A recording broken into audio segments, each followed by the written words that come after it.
হাই মোর দোস্তি সবাইকে মোর জোহার। আজি আমি একটা রেসিপি তোদেরকে শিখাবো মাছের রসা।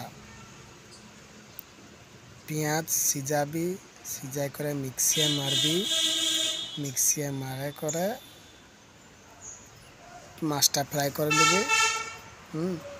তার পিছে মাছটাকে ওই আদা নহরু অলপ বটা দিবি আর পেঁয়াজটা ঢালি দিবি।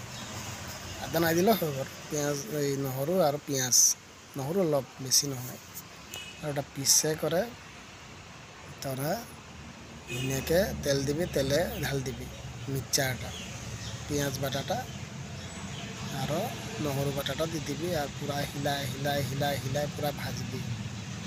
ভাজে করে ওখানে যে মশলা মন যায় তোকে দিতে পারি, তোরা দিতে পারি আরো ঝালকি গুঁড়ি যে পারি দিবি আরো। তারপরে মাছটাকে ছাড়ে দিবি।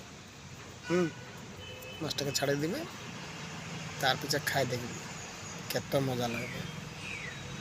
তো দোস্তি তোদেরকে মই এটা রেসিপি শিখাইলি, খালি পেঁয়াজটাকে সিজাই করে মিক্সিয়ে মারবি, ওটা নাই ভুলাবি, তেতিয়া গ্রেভি হবে, খাতলে মজা লাগবে। জোহার।